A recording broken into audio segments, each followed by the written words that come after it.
Good morning, everyone. Morning. Good morning. So let's begin today's session. Keep the back and neck straight, sit comfortably wherever you are, and whenever you feel ready, you can gently close the eyes.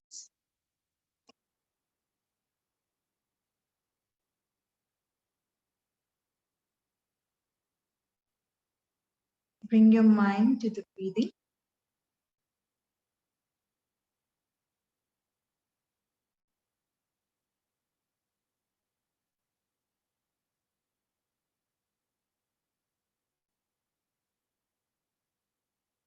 Keep your body stable and comfortable.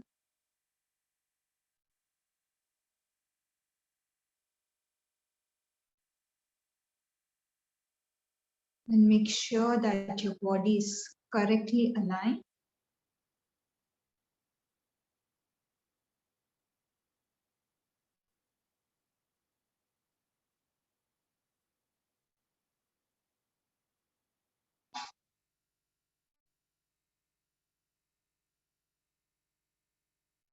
And keep your mind on the natural flow of the breath. Just coming back to the reality of this moment, which is your breathing.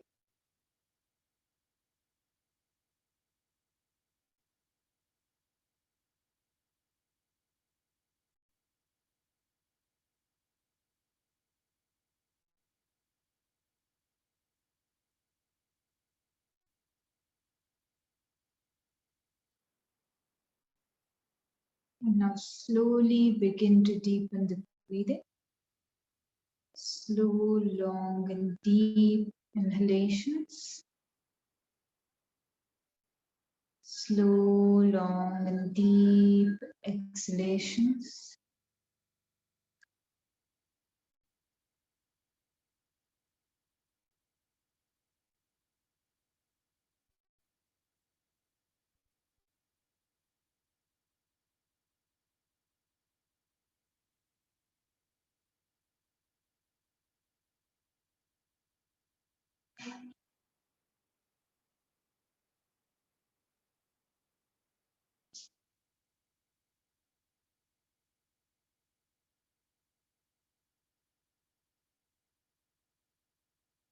Allow your mind to relax.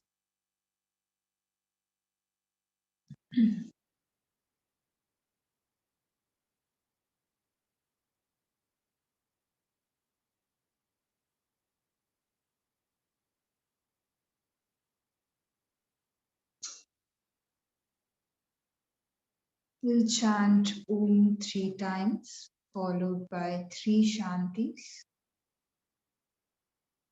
Inhale deeply for Om.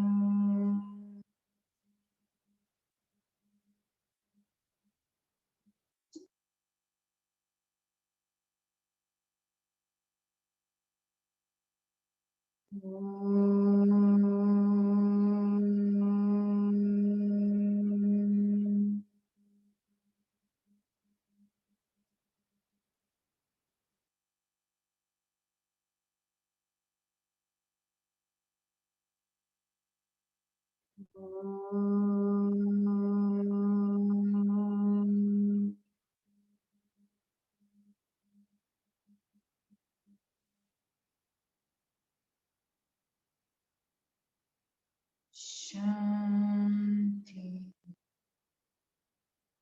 Shanti, Shanti.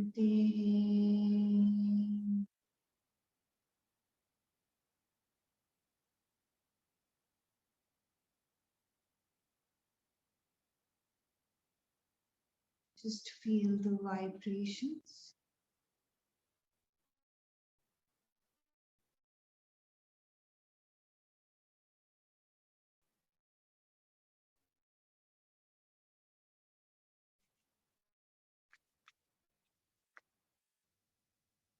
place them over your eyes. Very slowly, while blinking and looking at your palms, begin to open up your eyes.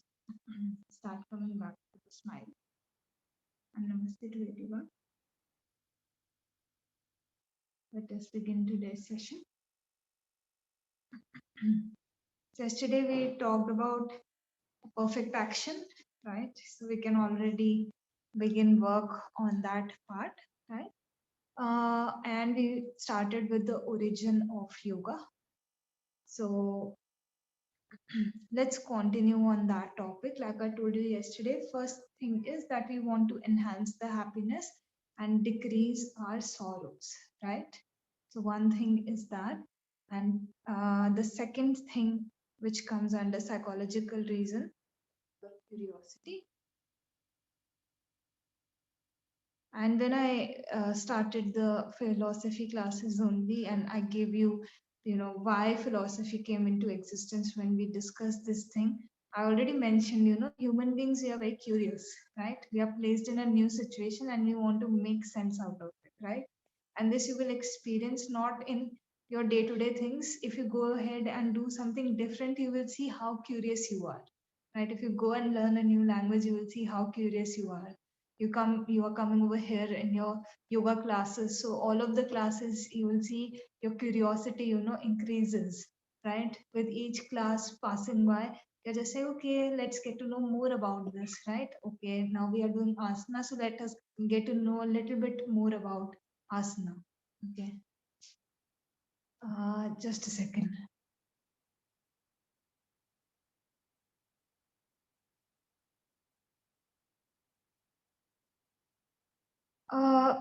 Is my break?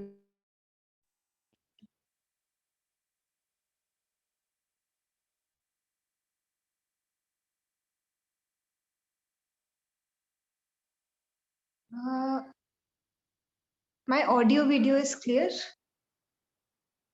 Yeah. Okay. Just a second.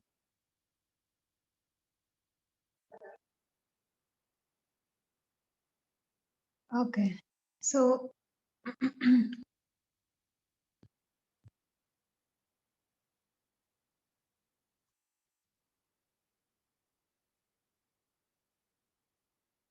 okay. So sorry.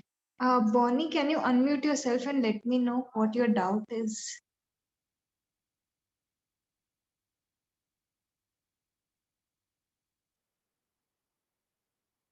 Okay. So I'll wait for you to. Yeah. I can't hear you. You've written your connection as poor. What did you ask me?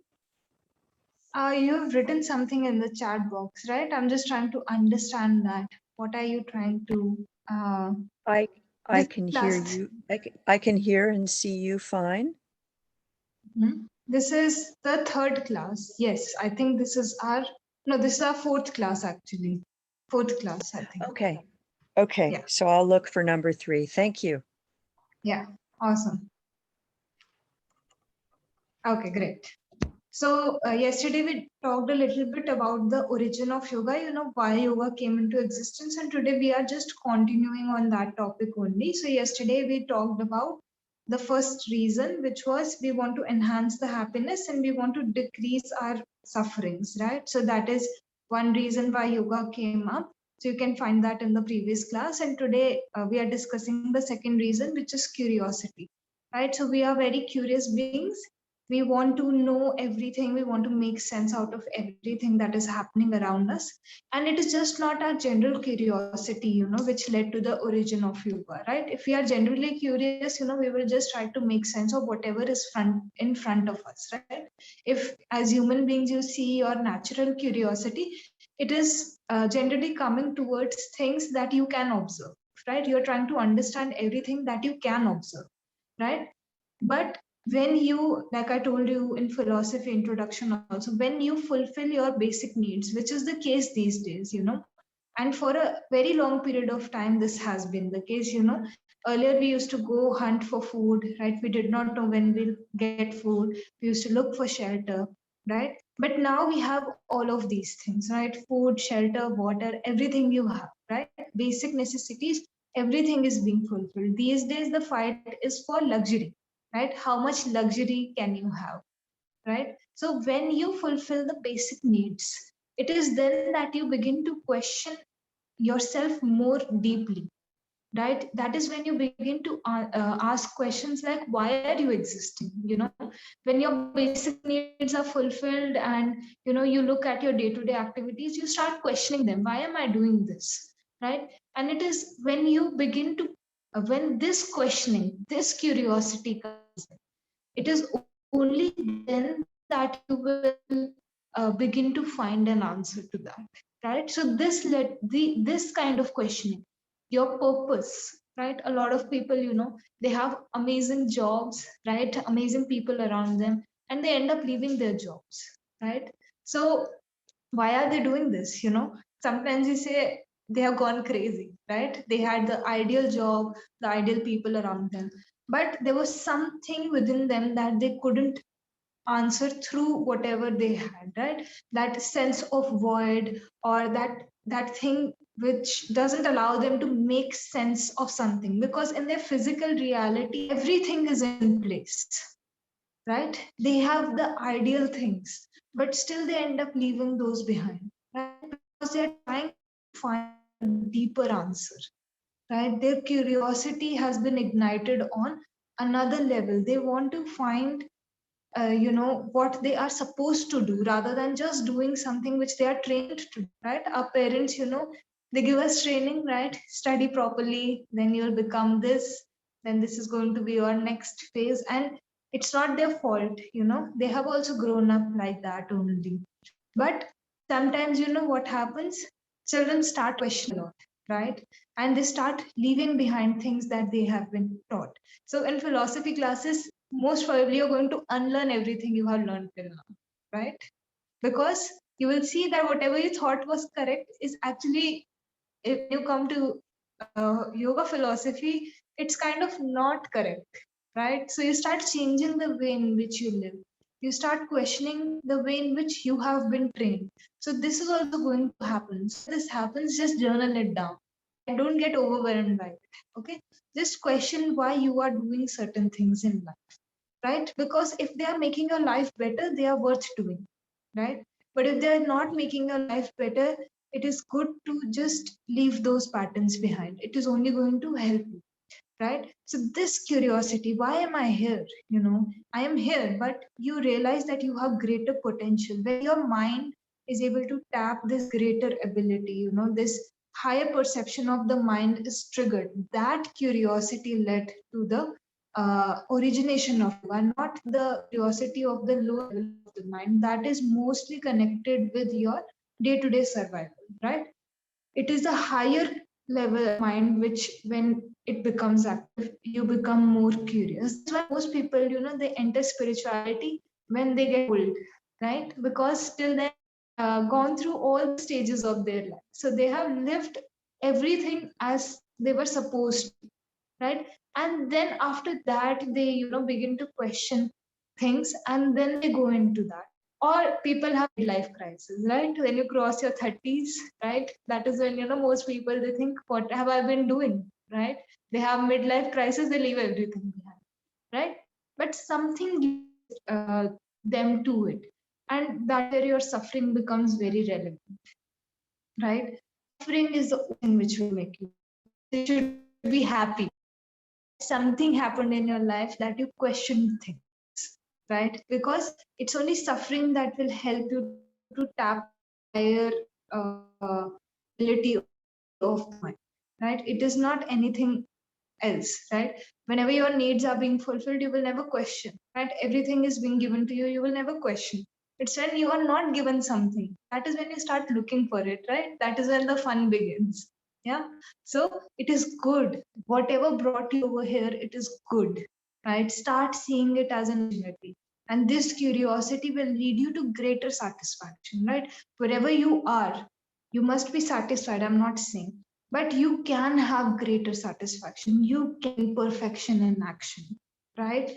So if you can do those things, why not start working on them today? Because it's a long process, right? We are all going to take a lot of time to reach over there, but the first step is essential. If I don't take the first step, I will never reach my destination, right? But if I take the first step, right, I don't know when, but I will reach my destination, right? Because I have taken the first step. So this is the first step for you guys. When you begin your journey on the process of yoga, you do asanas, you do pranayama, you do meditation, right? You listen to some philosophy, right? So you are changing your own environment. Earlier, maybe you were, going out partying, right? So you were making different use of your time. Now you're completely changing your environment. So you have already taken the first, right? That's the good news, that you have already started your journey, right? And as much work you will put in, that is the amount, and that is the, the earlier you will reach your destination. The more time and devotion you give to this path, you will reach your destination that easily, right? So this is your curiosity, right? So let me come to the second main portion, right, which is mythological read. This is where it gets very interesting, right?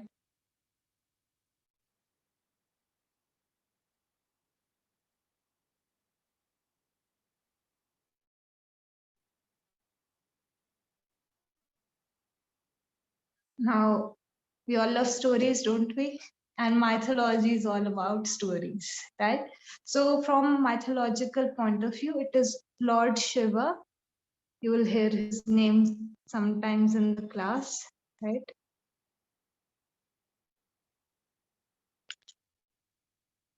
Shiva. Yeah. He is considered to be the point of origination of yoga, right? He was the yogi who practiced all forms of yoga, and he attained final goal, right, when he practiced yoga, and then he passed it down to mankind, right, because they were all suffering, right? They were all suffering not only on physical level, mental, emotional. There were so many other levels on which we suffer, right? If you have physical ailment, it's easier to observe, right? But if somebody is going through depression or anxiety, it is a little bit more difficult to observe that thing. But those ailments were there, right? As our basic needs are fulfilled, we start thinking, the mind starts thinking a lot. It runs in all the directions. If you will see that people who are totally like, their entire day is going in working, putting in the hard work, right? Doing some kind of labor or agriculture, they are not depressed, right? Because they are working towards their basic survival only, right? So depression will never come to someone who is still working towards their basic existence. It's when you get this luxury in life that, stable income is coming, you have shelter, right? You don't have to do much to sustain yourself. You can just go to the market and buy things, right? And you will be able to that is when your mind gets more space to run here and there, and then it thinks about the past, then it will worry about the future. But if you're just working towards your basic survival, you will never have depression or anxiety. It generally does not happen, right? So we are lucky also in this case, we got space, right? So that is why, mental, emotional, these things started, these disturbances happening on these levels also, right? Much more in the modern world than in previous times, right? So mythology, right? So I have stories for you, right? How yoga originated, right? So first story is something like, Lord Shiva, right? Lord Shiva, his wife Parvati. So he had a wife, her name was Parvati, and when they were at home, right, they were husband and wife. But Lord Shiva, when they came to the teaching point of view, right? So he was the guru and she was the student, right? So one day he was teaching her, right, what yoga is, right? And when he was teaching her what yoga is, when the guru, starts to speak, student just has to sit. And right now you have like 1 hour classes, right? So after 1 hour, you can take 5 minutes break and then, come back to the class. So earlier it was not so. The guru, whenever the guru spoke, they spoke for a very long period of time, right? They got in their whole, uh, trance state and they spoke for hours, right? When they gave that entire knowledge. Okay. So now his first student, his own wife, right? When he started transmitting this knowledge, he just went on speaking and speaking and speaking. Then Parvati ji was sitting over there and it was hours, right? So in between, like sometimes we sit in the class and we fall asleep with open eyes, right? The same thing happened with her. She was also sitting over there. Lord Shiva was telling her everything. And she fell asleep with open eyes, right? So she missed a lot of part of, uh, you know, uh, information he was transmitting, right? So what actually happened was earlier when, whenever we talk to someone, we give them reassurance that we are listening to them. So, we are just like, we in between we say these things so that we are actively engaged, we can assure the other person we are listening actively, right? So in the same way, Parvati ji was every once in a while she was reassuring Lord Shiva that she was listening, right? But when she fell asleep, what happened, right? Now she had fallen asleep, so nobody was there, right? So Lord Shiva, he was giving this knowledge on the bank of a river. Okay. So there was a fish, right? And animals very easily, get attracted. Yogis' vibrations are very, his presence is very attractive, right? A lot of people just come towards them, right? So same goes for animals. So there was a fish in the river, and she came where Lord Shiva was, right? And she started listening to whatever he was saying, right? All the knowledge he was transmitting, right? So when this happened, and when she saw that Parvati ji had fallen asleep, she started doing this thing. So, her voice started coming in, and she was just like, After every once in a while, she started doing this thing, right? But by the end of it, thankfully, Parvati ji woke up, right? And when Lord Shiva, finished the entire knowledge of yoga, right? He asked her, so did you understand? Like I ask you guys, do you have any questions, right? So he also asked that, did you understand? Do you want to ask something? So that is when she said that, I missed most of it. She was very honest about it, and she said, I missed most of the information that you were given. So that is when, Lord Shiva said that, then who was, saying this on your behalf, right? And that is when he observed that there was a fish in the river, right, on the side, right? So he saw that fish and he was just like, okay, this is where this voice was coming from. Okay. So now, in earlier times, without the permission of the teacher, you couldn't take the knowledge. Okay. So Lord Shiva did not give the permission to take the knowledge. Right? So it was a curse and a blessing because she had taken in all of that knowledge. She was going to get blessed also, right? Because she was going to pass down this information, right? But then there was a curse also because she did not take permission, right? So the blessing was that she would get human birth, right? And she would become a very big part of the entire like philosophy of yoga, right? But the curse was that when in her human life, like she need that knowledge the most, she will forget it. Okay. So when this happened, so a very famous yogi by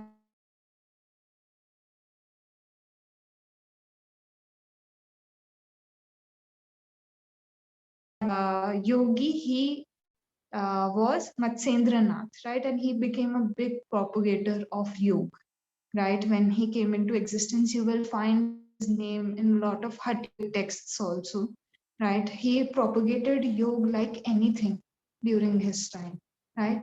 And when he needed it the most, right, he forgot that knowledge. It is his, when you read his life,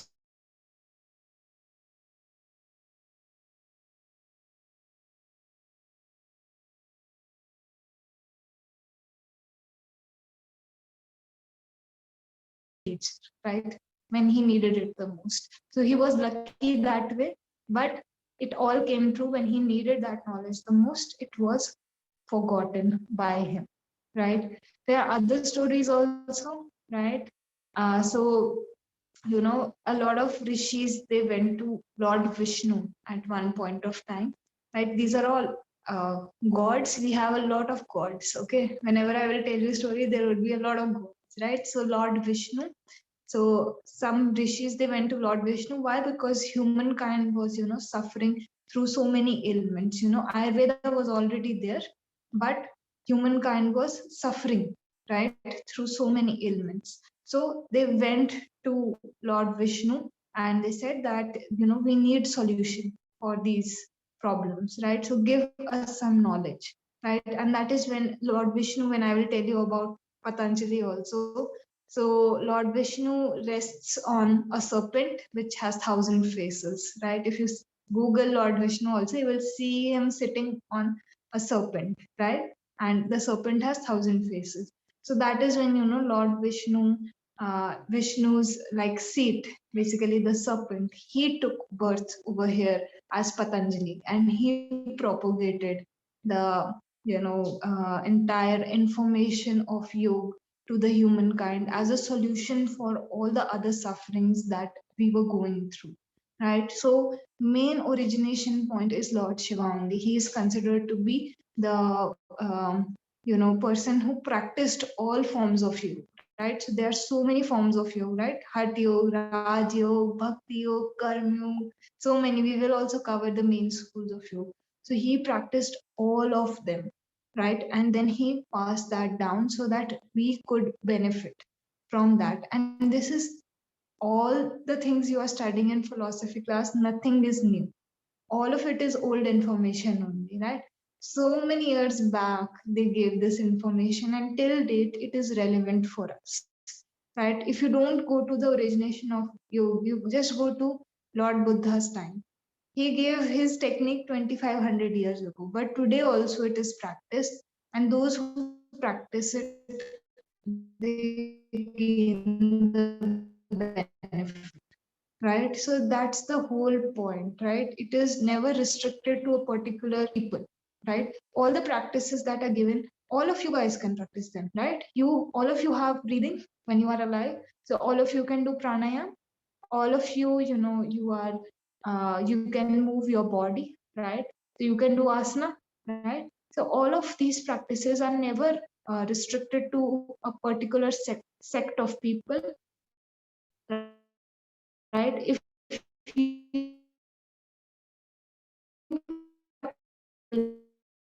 right, if you go to a church, if I go and sit in a church, and if you tempting to do with the religion, right? If you guys also go and sit over there, you will feel very good and calm, right?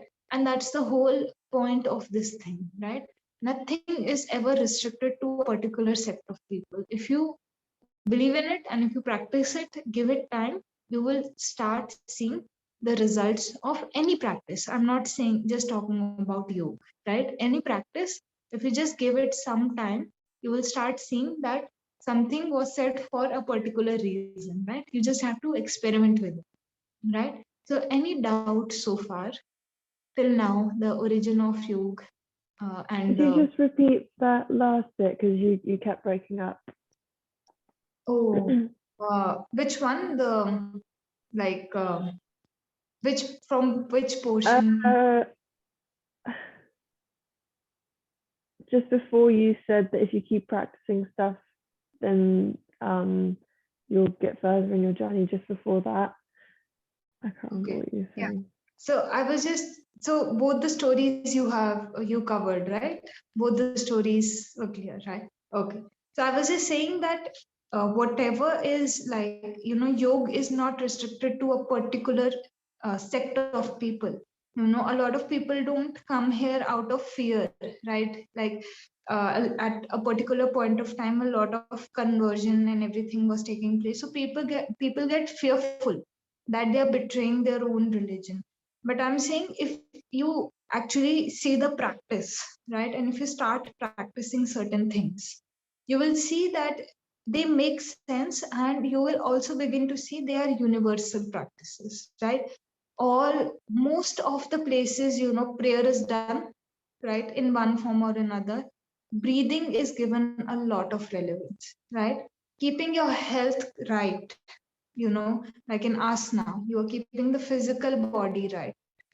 This is talked of in most religions, right? Breathing is talked of in most religions. Prayer is done in most religions, right? And even meditative practices are given in most religions, right? So nothing, it's like our way of perceiving that thing.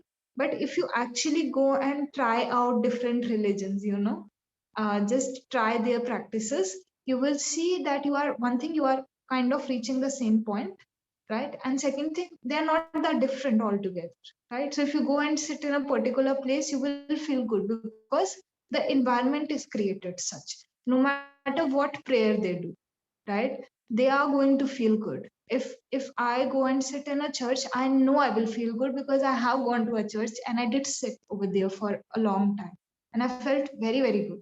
And if you guys come to India, if you come and sit in some temple over here, you will feel good, right? Because of the way in which the environment is created over there. It's nothing but the environment that is being created. You will cover this more in your meditation classes, in fact, right? But I'm just overall trying to say, don't restrict your mind. All the things that are given, they were relevant at that time also,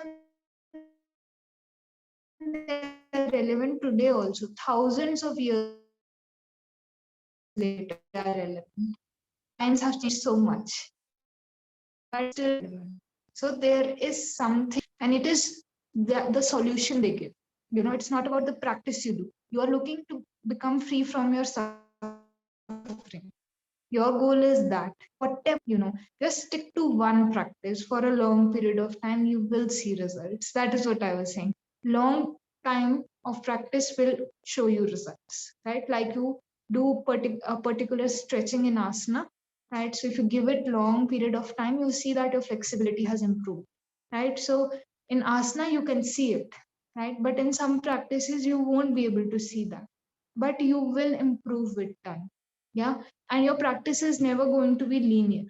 Okay. So remove that from your mind, that your progress is going to be linear. Like if after 10 years you again face the issue you faced in your first year, it is okay, right? Because you are progressing. So your progress is never going to be linear, that it's going to be upscale only. It will be like this, like this, right? Because at all, right? Because these things can't be observed the way in which we generally see outputs, right? So their output is not in that way. But if you are consistent, you will reach the final goal.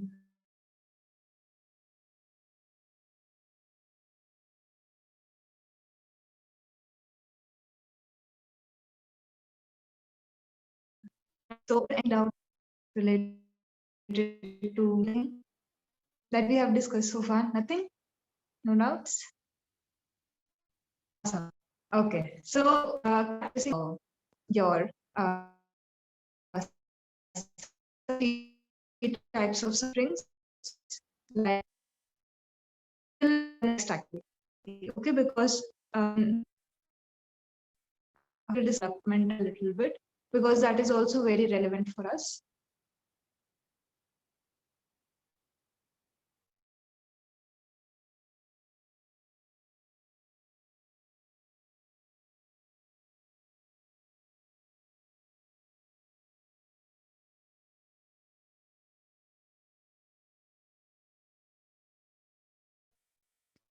Now my video should be all right. Yeah. Yeah. So till then, keep doing those two practices, because right now we will just discuss some history and development of yoga, which is also very important. right? But in upcoming classes, I will give you more tasks, right, to do. So for now, the 2 tasks that I have given, you can continue with those only, right? So we are going to begin now with the history and development, because origin we have seen, but history and development is also very, very important. And I will tell you why history is so important, you know.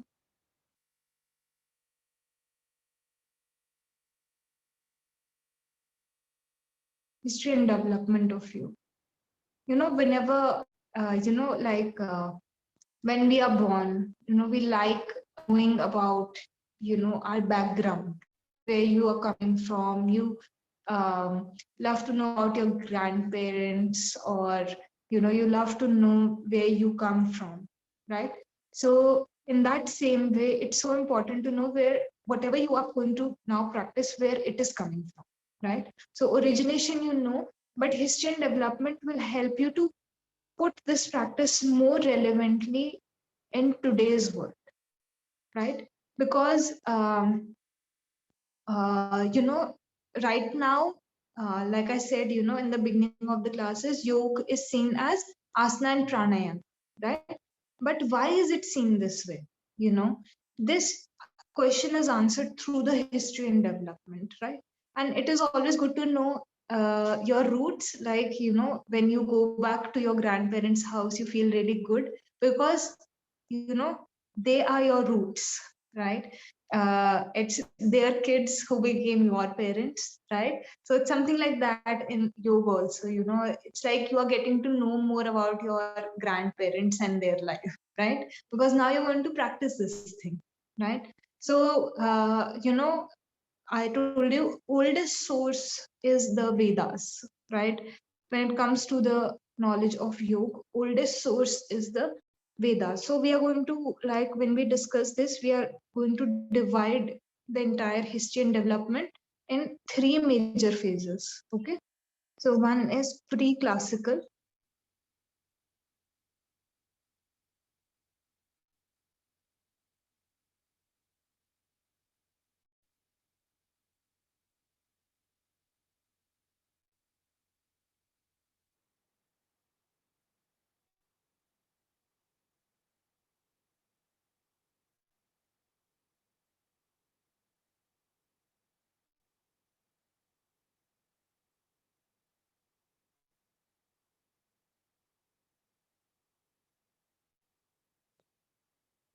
So this is the major distinction that we make. So you guys can write it down when I'll touch upon each and every one of them.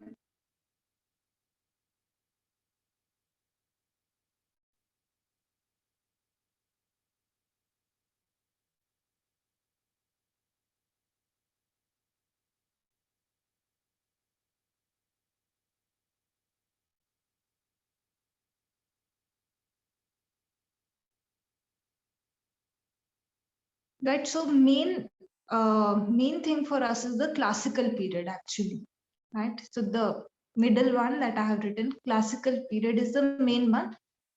On the basis of this time period, one is said pre-classical, one is said to be post-classical. So this is the main, like, time when yoga was systematized. Okay, before this, you know, before this, like I was telling you, Vedas were there, right? So Vedas are the oldest source, right? But in the Vedas, when you read them, one thing is Vedas are not that easy to read. Okay, so they cannot be understood by everybody. You needed a particular, like, kind of mind, and, you know, people were trained, you know, to understand, and it was passed on from one generation to the other. Like before the Vedas were written form. Okay, but before that also yoga existed. So, like, you know, you are like, your grandparents tell something to your parents, then your parents tell that to you. So it's a family tradition kind of thing, right? So yoga was a family tradition kind of thing. And earlier it was not in written form, it was the way of living, right? How you existed and conducted your life. So before the Vedas, it was like passed down like that from one generation to the other, right? But then one major written source came into existence, right? When it was seen that it was good to write that down so that the essence is not lost. Sometimes when we tell something to our future generation, we mix it a little bit with other things, right? So in order to avoid this thing, when Vedas came into existence, they became the backing, they became the source that this is exactly what is written, right? So Vedas are the oldest source in written form for us, for yoga. Okay, I'm not saying they are the oldest text, spiritual text written, no. Okay. um, so, but in the Vedas, one thing, it was not accessible to everyone, right? Like some official documents, we cannot access them as general public, right? So they were those kind of documents, you can say, right? Then second thing was they were not that easy to understand. Even if you got access, you read them, you don't understand anything, right? So what's the point, right? So then second barrier was this, right? And then third thing was, even though yoga was mentioned in the Vedas, it was scattered, right? Now I'm telling you, the first thing is written somewhere over there, and then the second thing is written somewhere over there, third is somewhere over there. So you cannot make sense out of it. What is the process that you have to follow? You will not be able to understand. There is this Indian series called Office. Okay, in India it got very famous, right? So there was this person who used to go to the office, right? And it was a government office, and government offices are very famous for not like delaying everything that you want to get done, right? So whenever that person used to go to one desk, that person was told you go to the other desk, right, to get that work done. And the entire TV series was about this only, how the person got frustrated, right, again and again. They were directed to somebody else, the work was not getting done, right? So in that same way, when the Vedas were there, all the information was there, but again it was so scattered that you would first find, maybe for, it's just hypothetically I'm speaking, that first you would find some very advanced step, and then later on you will find some other portion of you. So no proper way of walking on the path could be made out from the Vedas, even though there was a lot of information that was given. But from implementation point of view, you need a step by step process, right? I cannot directly ask you to sit into meditation, right? You will either fall asleep or you will have a lot of pain, right? So you need to develop your body also accordingly, right? If I tell you 10 things, right, you're not even able to do one, then it is not relevant for you guys, right? Is it? If I cannot put it in my life, that knowledge is not relevant for me, right? So I'm working on changing my life, right? Changing the way in which I live. So something like that was prevalent during that point of time.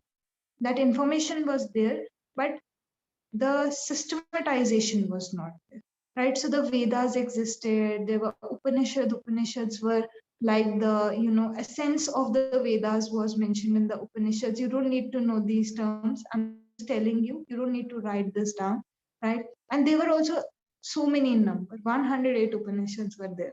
So who would read them, right? So many things were given, right? All of your life you would keep reading, right? And you would do nothing else, right? So pre-classical period, even though it had its own relevance, everything was quite scattered at that point of time, right? And that is also the time when Buddhism, it became very famous, right? So Siddhartha Gautam, when he came in, he gave his own method, right? And I told you, Buddhism is heterodox, right? So it doesn't directly accept what the Vedas are saying, right? So at that point of time, Siddhartha Gautam, he came in, he gave the technique, right? And people were following that, right? And he also studied everything that existed in his time, right? And after that, he found his own technique, right? So before the proper systematization of yoga, all of these things were more prevalent at that point of time, right? So this is the time before 500 BC, right? So pre-classical is the time before 500 BC, which is around 2500 years ago, right? The time of Lord Buddha is also somewhere said to be around this time only, 2500 years ago he existed. So for us, like this date can be interpreted as 2,500 years ago. Before that time, what was going on, right?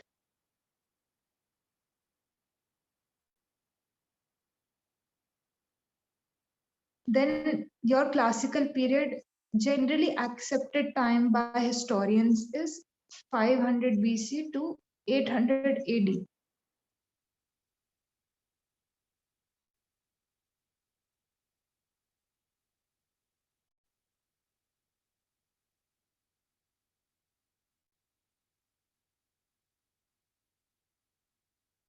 So before this, all your philosophy, the Indian philosophy, those schools also existed before 500 BC, right? 500 BC to 800 AD is the generally accepted time of Patanjali, right?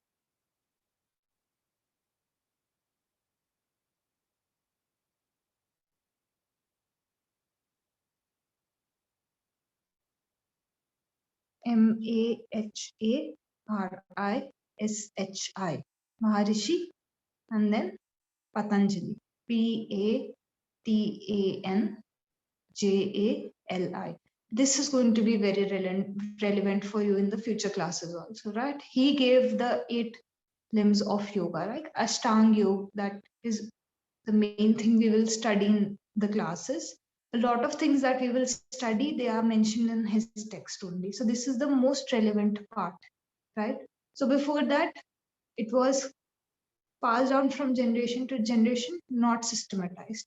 But when Patanjali ji came, right, then this knowledge became systematized, right? So he wrote his text, right, the Patanjali Yoga Sutras, which I have already told you a little bit about, right? So when he wrote this text, he divided the category of students on 3 bases. He said one is beginner level student, okay, like we are beginning our journey. Then one is your intermediate level student, and one is advanced level student, right? 3 levels of student he gave, and he gave a path for all 3 levels of student, right? So whatever Maharishi Patanjali ji has given, it comes under the category of Raj Yoga.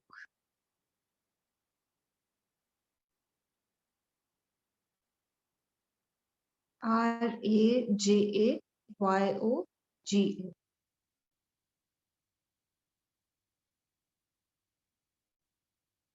Right, at that point of time, environment was very clean, air was very clean, water was very clean. So generally speaking, people's mind, it was in a much better state. Okay, right now, a lot of pollution, contamination of water, all of these things, they influence the state of your mind, right? If you realize it or if you don't realize it, these things, that we have nature, we are polluting nature every day. So these things, when you consume that polluted water, that polluted air, it causes a lot of fluctuation in the mind also. So earlier environment was very clean. Raj Yoga is not easy to practice. Okay, Raj Yoga is directly targeting the mind. Okay, so at that point of time, this high science or this higher form of yoga was more relevant because people's mind was attuned to that, right? Right now, like I said, we have come down to asana and pranayama. So there is a reason why we have come down to this in modern times, right? Earlier, people directly went into meditation, they directly, were able to get that seclusion. So right now we live in such a fast-paced world. If you leave your jobs, if you leave everything behind, it won't be possible, right? We won't be able to sustain ourselves. But earlier it was more possible for people to do these things, to give ears to the practice of yoga, because that was considered to be the main thing, right? So Patanjali, when he wrote his text, even though all the practices are relevant for us today also, it was practiced much more at that point of time because it was more easily practiced at that point of time. People's lifestyle was in such a way that Raj Yoga could be practiced, right? But when I teach you the schools of yoga, Raj Yoga is a very advanced practice. For us, when we look at today's life, right, Raj Yoga is very high level practice. Currently, we are just working on other forms of yoga. these days, right? Because those become our stepping stones, right? So tomorrow we will continue this discussion on classical period, right? And we'll finish the history and development, and then you'll understand why we have come till this point today, where we have come, why we have come over here. Okay. So any doubts first of all? No doubts? Okay. Awesome. Great. So one or two more classes after that, the topics will get more interesting, right? More relevant also. But until then, just keep practicing whatever is taught to you till now. Okay. So let's close today's session, right? So keep the back neck straight. Gently close your eyes.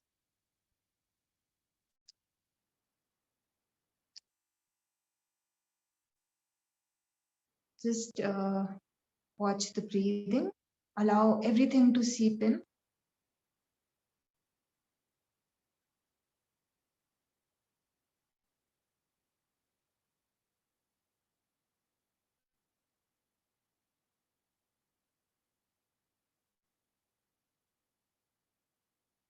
We'll chant Om one time, followed by 3 Shantis. Inhale deeply for Om.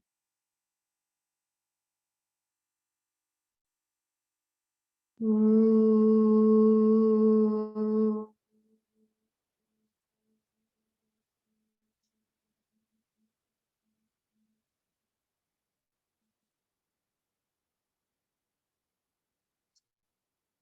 Shanti. Shanti. Shanti.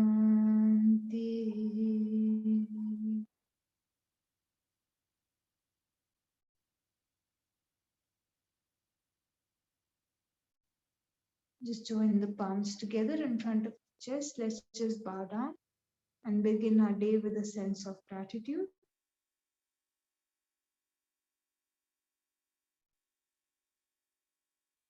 Rub the palms together.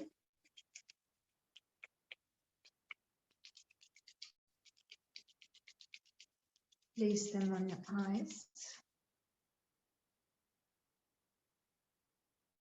Very slowly, while blinking and looking at the palms, begin to open up your eyes. Start coming back with a smile. And namaste to everyone. I will see you all for your pranayam class at 3 o'clock. Right? So take care. Bye-bye. Enjoy your classes. I will see you soon. Bye-bye. Thank you.